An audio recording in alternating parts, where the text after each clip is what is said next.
You talked about him developing as a passer in the pocket. Specifically, though, what do you need to see from him to jump on the bandwagon, you think? Yeah, Brian, this is what I mean about small sample size. When you look at the game the other night, basically what happened is they get an opportunity. It's 3rd and 5. Look at how clean the pocket is. For whatever reason, he escapes outside the pocket on 3rd and 5 and gets tackled out of bounds. Now, if it's not for a bonehead play by the Jets, that drive is over. They're punting. But instead, the drive gets extended even though the quarterback made a mistake because the defense makes a worse mistake. Obviously, Sirianni unhappy with it. It extends the drive and leads to a touchdown. And so now everybody in Philadelphia is running up and down Broad Street saying, hey, way to go, 6 for 6. But not so fast. That doesn't tell the whole picture of how the night went for Jalen Hurts. So I just think this. Look, we know he's a good football player. The question is can he be a really good quarterback with all of the weapons around him? Can he be a better passer from inside the pocket? Because quite honestly, he was the type of passer from inside the pocket that Baker Mayfield and Sam Darnold were last year. That's where he ranked in terms of passing inside the pocket. So, how much better does he get at doing that? That is the key for Jalen Hurts and what Philadelphia's season looks like, and if he's a starter going forward beyond this year. You got a lot of toys now. I mean, A.J. Brown, it's just one of the things that they brought in there. But can he be a guy that can take you to a Super Bowl? I believe he can because I've seen this development since Alabama. And the one thing that you won't ever hear about Jalen Hurts is his search to get better as a quarterback. I think that speaks to especially young guys. I liken a lot of what Jalen does to what we saw from Dak and what we heard about Dak early coming out, about the anticipation, leaving the pocket early, as Tim alludes to. And these are things where you have to mature to.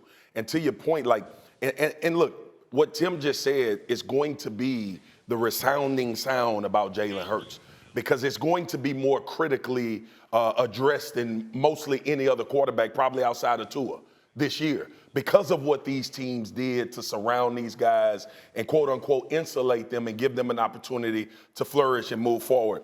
The one thing that's consistent, we all know Jalen has to get better from the pocket. A lot of guys in the NFL does. But here's my thing when it comes to Philly, and you start thinking about Jalen, and I like what Tim is doing. You need to, let's see it before we start going crazy about it. Because I'm with him. There are still some things that he needs to do in order to solidify that everything around him will be championship level.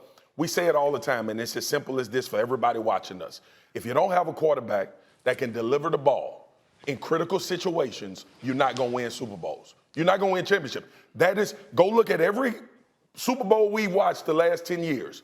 The quarterbacks that delivered in critical moments from the playoffs all the way into winning the game are the ones that have won championships. That is why we are so particular about these guys learning how to throw the football with anticipation in those critical moments. It's a few guys in this league that's going to drop back 40 times and we're going to say that's beautiful. And it's from the pocket and they doing well. But when those critical situations approach, you have to be able to do it. And we have to see more of that from Jalen. We got to see that from Tua. And quite honestly, a lot of quarterbacks in this league need to do it. Diane, to give you the final word, what stood out to you? Yeah, I would add Lamar to that list. But Marcus, Tim, don't you think battling the pocket, that's just kind of that's who he is. Yeah. I think he can improve on it and he can get stronger, but it's almost like taking away something that's great about him. It's a characteristic that separates Jalen and what makes him so special. So I still think it's going to be a work in progress. I just don't know how much progress we're going to get because it's really hard to change who you are and the type of quarterback and the style that you play at this point. Diana, what you're saying is absolutely right. You don't take away an athletic element. That's an advantage in the NFL now.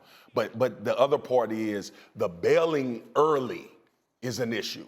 And that's something that a lot of quarterbacks that come in with athleticism have to either get fixed or it's going to catch up with them. Thank you for watching ESPN on YouTube. For live streaming sports and premium content, subscribe to ESPN+.